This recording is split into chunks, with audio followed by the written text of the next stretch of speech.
सर्वसामान्य नियम खेळातला असा आहे, फळी म्हणजे बॅट, ज्याची बॅट आहे, ज्याचा चेंडू आहे, त्याचं खेळामध्ये वजन राहतं, त्याची चालती राहते. भगवान परमात्म्याची बॅट आहे आणि पेंद्याजवळ चेंडू आहे. यमुनेच्या कालिया नावाच्या डोहाजवळ खेळायला गेले. भगवंताने दोन संघ विभागले. एक संघ पेंद्याचा, दुसरा संघ परमात्म्याचा. चेंडू आहे भगवंताकडे. सांगितलं हा चेंडू पेंद्या तुझा आहे, ही बॅट माझी आहे, उडाव्या हातातली, चेंडू तुझा आहे. या दोघींच्या आधारावर खेळ होईल. दोन्ही संघ विभागायचे. तुला जी गडी लागतात ती बाजूला काढ, मला जी गडी लागतात ते मी बाजूला काढतो. संघ विभागून घेतले. टॉस झाला. टॉस भगवंतांनी जिंकला. सांगितलं आम्ही बॅटिंग करू पहिल्यांदा. भगवंताने हातामध्ये फळी घेतली, अर्थात बॅट घेतली. पण पहिला चेंडू टाकणार तेवढ्या सूचना दिली त्या पेंद्यानं परमात्म्याला. कृष्णा, जोरात मारायचं नाही, कारण तू जर जोरात मारला आणि हा चेंडू पुढे गेला तर पुढे कालिया डोहा आहे, यमुनेमध्ये कालिया राहतो असं आमच्या आईने आम्हाला सांगितलंय. चेंडू जर डोहात पडला तर दुसरा चेंडू नाही खेळायला. आणि माझा जसा चेंडू आहे तसा अख्ख्या व्रजामध्ये कोणाकडे चेंडू नाही.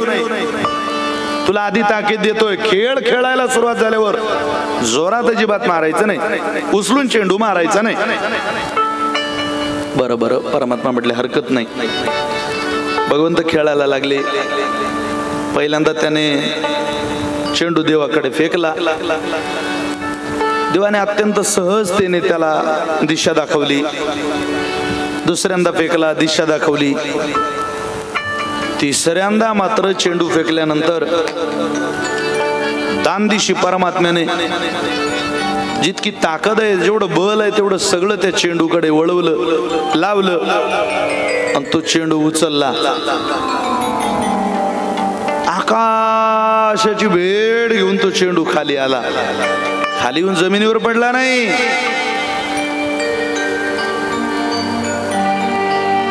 कदंब नावाचा वृक्ष आहे. दानवांनी समुद्र मंथनातून जे विष निघाल्यानंतर अमृताचा कुंभ निघाला की आम्हाला विषाचा त्रास होईल. भगवान शंकराला दिलंय, त्यातला काही भाग आमच्या हातावर सांडलाय, आम्हाला हे अमृत पाहिजे म्हणून सगळे दानव ते अमृताचा कुंभ घेऊन पळाले. पळता पळता पळता दमून व्रजभूमीच्या बाहेर यमुनेच्या किनाऱ्यावर कदंब नावाच्या वृक्षाच्या खाली त्यांनी तो कुंभ ठेवला. त्या कुंभातला अमृत कदंबाच्या वृक्षाला मिळालं. कालियाच्या विषाने सगळे वृक्ष संपले होते त्या यमुनेच्या किनाऱ्यावरचे. फक्त एकच झाड जिवंत होतं, जे आजही वृंदावनात आहे.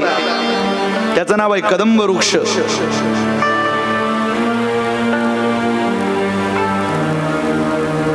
फांदीवर तो चेंडू अडकला. सगळे धावत पळत चेंडूच्या दिशेने गेले.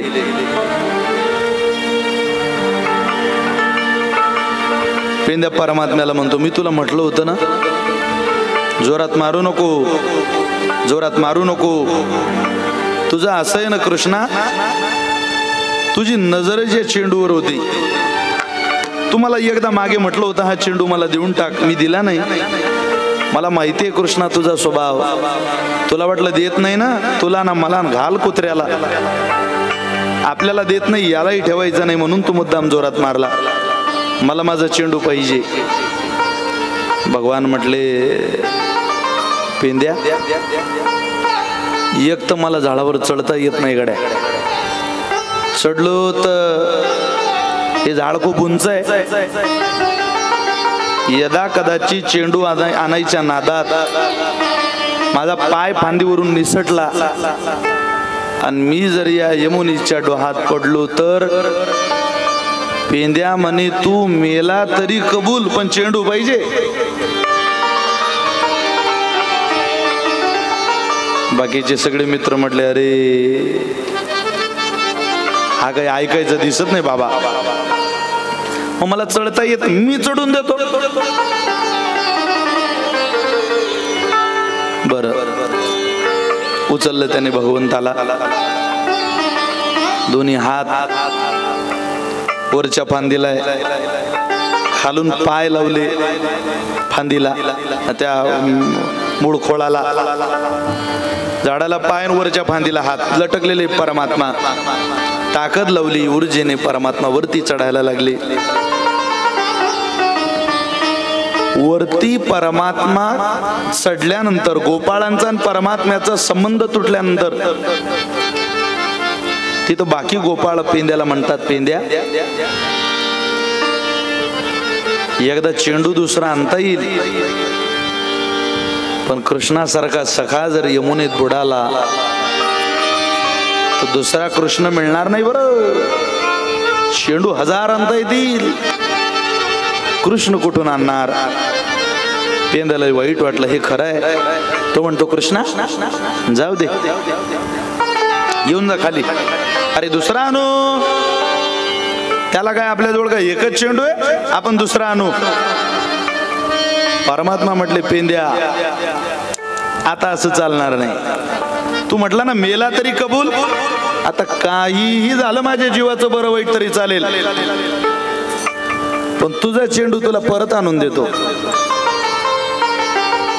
मुद्दाम ज्या फांदीवर चेंडू अडकलेला होता त्याच फांदीवर दांडीशी पाय दिला आणि तो चेंडू खाली पडला. नुसता चेंडूच पडला नाही, जितक्या वेगात चेंडू पडला त्याच्या 1000 पटीनं वेगात परमात्म्याने त्या चेंडूच्या पाठोपाठ यमुना मैयामध्ये उडी घेतली.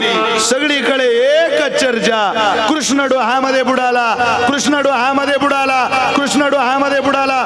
सारे व्रज भूमीच त्या यमुनेच्या डोहाजवळ आली.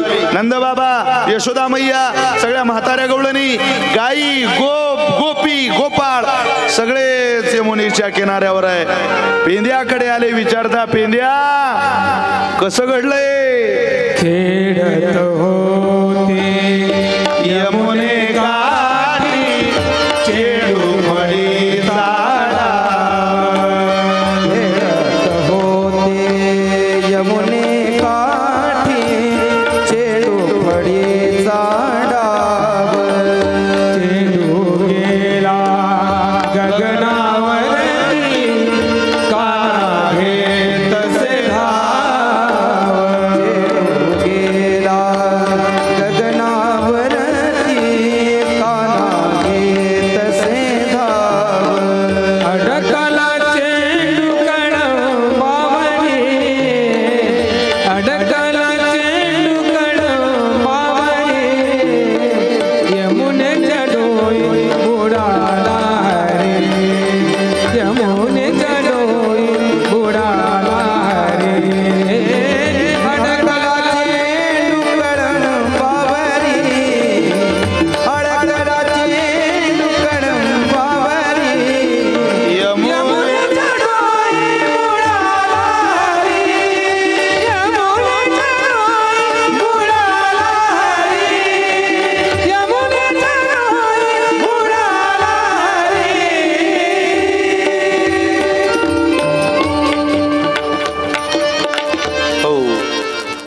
एवढ्या जोरात सांगितलं, यमुनेच्या डोहामध्ये कृष्ण बुडाला. ऐकू गेलं ना तुम्हाला? कृष्ण डोहामध्ये बुडाला. आता सगळे जवळ आले. बुडाला काय? हा बाबा मुद्दाम गेला होता तिकडे. कारण काय त्याच? ऐका ऐका कथा ऐका, लक्षपूर्वक ऐकताय ना तुम्ही? या बाललीलांचं श्रवण करणाऱ्याला एक लीला ऐकल्यानंतर सुद्धा त्याच्या सद्गतीची जबाबदारी परमात्मा स्वीकारतो. शुकाचार्याने त्याचा खुलासा केलेला आहे राजा परीक्षितीच्या पुढं. एक लीला ऐकली, एक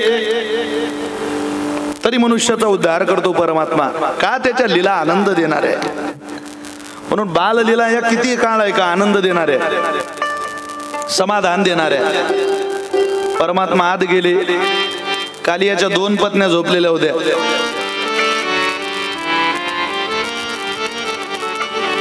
दोन्ही पत्न्यांनी मदनाचा पुतळा आलेला पाहला आणि त्या विचारतात कोण आहेस रे बाळा तू मी राजा इथला तू कशा करता आला इथे माझा चेंडू पडलाय पाण्यात नेमका तो चेंडू कालियाच्या पत्नीजवळच पडला होता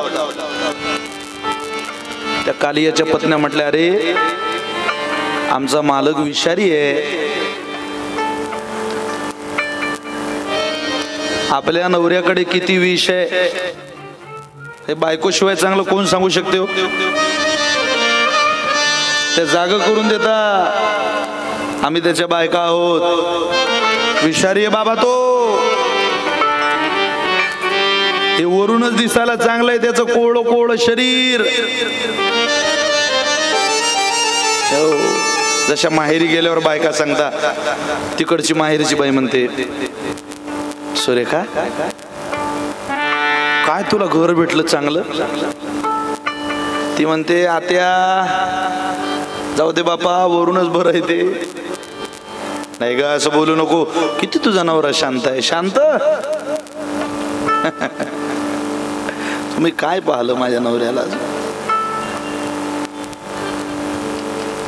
सापाची बायको सांगते ना इथं म्हणजे कालियाची बायको सांगते ना गरम आहे ती खूप विषारी येते खूप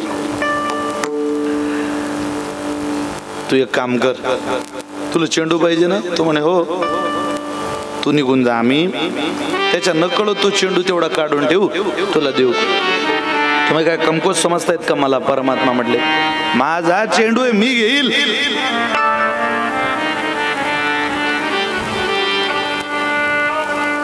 इकडे परमात्म्याचा कालिया पत्न्यांचा संवाद चालू आणि इकडे सगळ्या गोपाळांना नंद बाबा विचारता हे कसं घडलं काय पेंद्या सांगतो घडलं काही फार मोठं नाही आम्ही खेळत होतो खेळता खेळता कृष्ण खेळत होता कृष्णानेच बॉल मारला तो चेंडू मारला तो खूप वरती गेला नंद बाबा कदंब वृक्षावरती अडकल्यावर मी त्याला म्हटलं अडकू दे अडकला तर आपण दुसरा आणू चेंडू कृष्णानं ऐकलं नाही बाबा झाडावर चढला तो वैजा वाकड्या श्रीदामा मधुमंगल सगळे पाहताय याने तर नवीनच कहाणी रंगवली ते म्हणतात याने चढून दिलं आणि आता म्हणतो मी नाही म्हणत होतो तो वैजा म्हणतो हा हा हा खोट बोलतोय मी याला नाही म्हणत होतो कृष्णाला चढवून देऊ नको बोबड्या ऐकत नाही शेवटी आता मुलंच नंदबाबा काय दोष देणार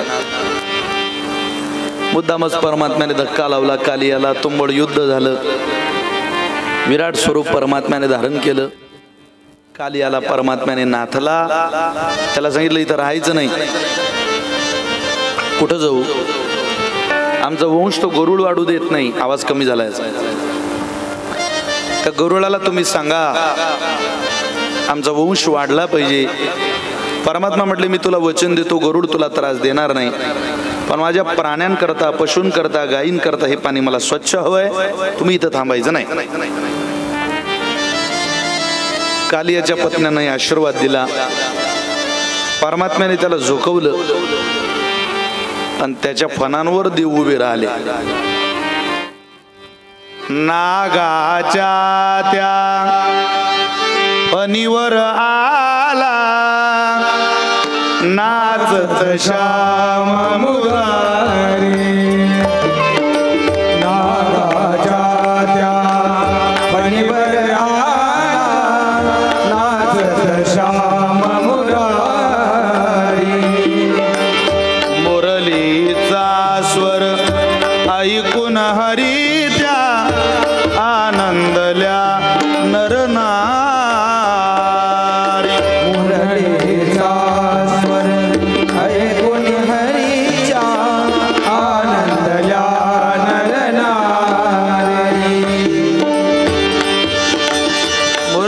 हा स्वर ऐकून सगळ्या गोप गवळणी परमात्म्याच्या जवळ आल्या. यशोदा मैया पळत आली. सापावरती आहे याचा विचार न करता मातृत्व तिचं भरून आलं. यशोदा कृष्णाला हृदयी धरी, यशोदा कृष्णाला हृदयी धरी.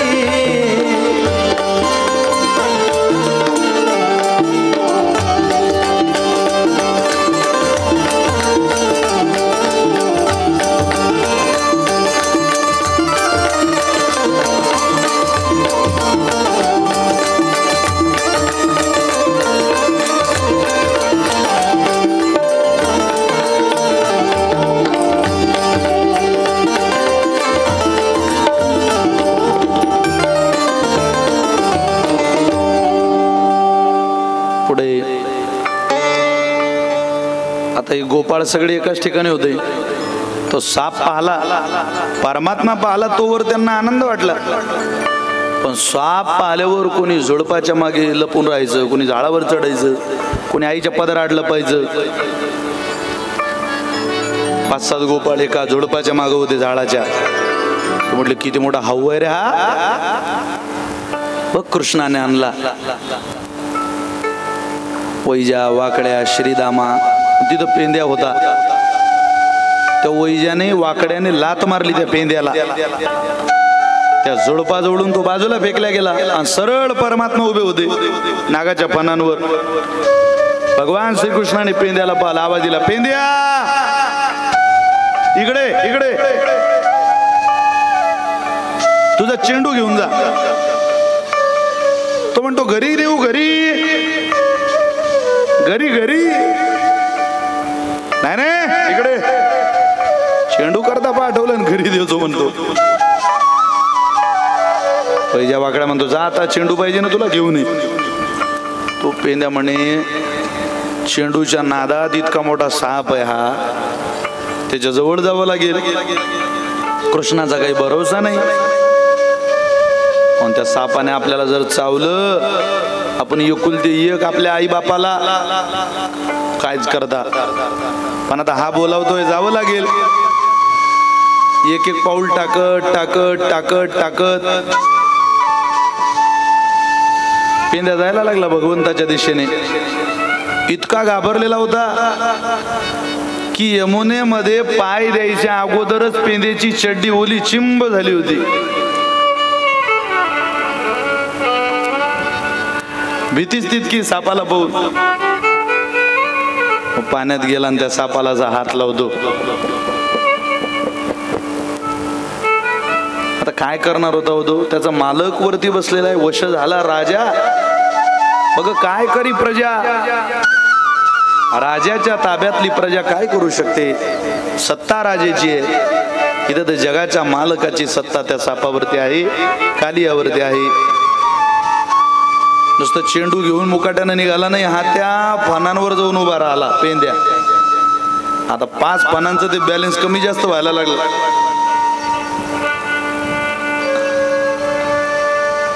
पेंद्याच भगवान परमात्म्याला म्हणतो, कृष्णा घाबरू नको. अरे तू घाबरतोय वाटतं सापाला, असे तर कितीतरी मारले आम्ही, घाबरू नको. जीवाची दशा ही की थोडी सत्ता परमात्म्याच्या कृपेने मिळाली की माणसं देवाला सुद्धा मागं पुढं बोलायला पाहत नाही. हे आम्हीच केलं, आम्हीच केलं. पेंद्याकडे परमात्म्याने चेंडू दिला तेव्हा नाना तऱ्हेचे हे त्या सवंगड्यांचे अपराधही पचवले. म्हाताऱ्या महिला आल्या, कोणी कडुलिंबाचा पाला देतं, कोणी मिरची देतं. कृष्णा खाऊन पहा बरं भाऊ, तिखट लागते की गोड लागते? आजी मिरची तिखट लागते. कडुलिंबाचा पाला का कसा लागतो रे? कडूच लागतो. बरं झालं घेऊ लागा तुला.